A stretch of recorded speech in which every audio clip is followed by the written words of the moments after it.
They beat you underwater, they rip off your mask, they tie a knot in your air hose, they take your weight belt and let it sink to the bottom, they slap you in the head, and then they circle above you like sharks, waiting for you to exhale so they can come back down and do it all again.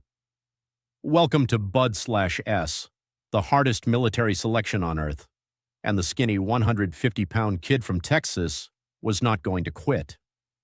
It starts in Saudi Arabia, the 1980s. His father worked the oil fields, second-class citizens in someone else's country, lines cut, disrespect tolerated, a Texas boy watching burning. Then one layover in Frankfurt, Germany. A 10-year-old kid walks up to an airport bar to get a Coke. The man next to him has tattoos, a trident. What's that? Slowly, the man tells him about a military unit, night operations, silent, invisible. Slipping into Libya in the dark to take out anti-aircraft guns so bombers could fly in and pull out safely. Then he said the line that changed everything. If you kill someone as a ninja, that's called murder. If you kill someone as a Navy SEAL, that's called heroic. The dream locked in, right there, age 10. There was just one problem. When Clint Emerson made it to SEAL Team 3, then SEAL Team 6, he tracked down the old guys and asked about the Libya mission. That never happened. His entire passion, his entire drive, the obsession that carried him from that airport bar through every cold ocean and every sleepless week, was built on a story from a guy who was 100% a fraud. Bud/S, Coronado, California. The principle is simple. Beat the body until the mind breaks. See who's left. Surrounding him, Naval Academy athletes, professional athletes, men who gave up everything to try.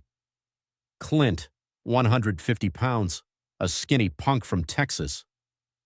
All I had was this.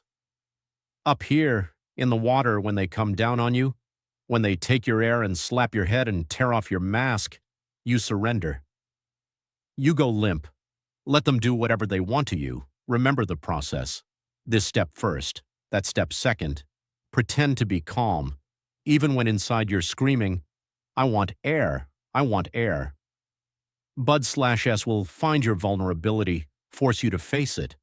The question is whether it takes advantage of you or you take advantage of it. September 11th, 2001. Clint was crossing the Coronado Bridge when his wife called. The United States is under attack.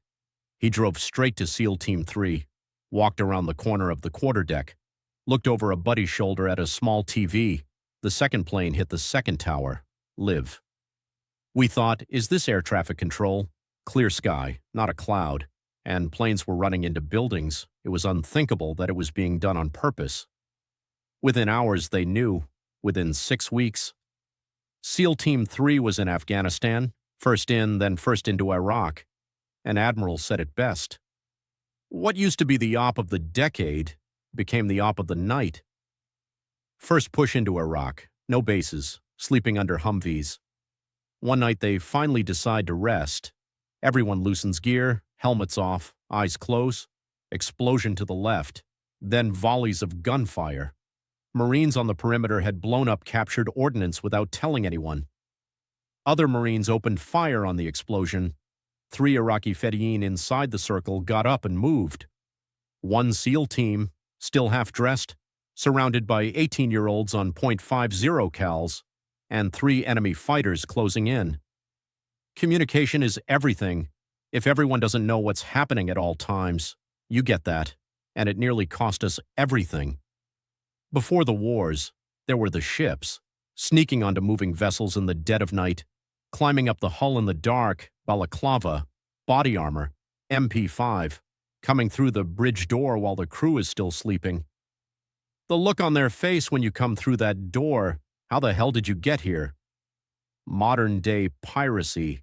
That's what a 10-year-old kid in a Frankfurt airport was chasing. The man at the bar probably never served a day in special operations, but the dream he planted became 20 years of the real thing.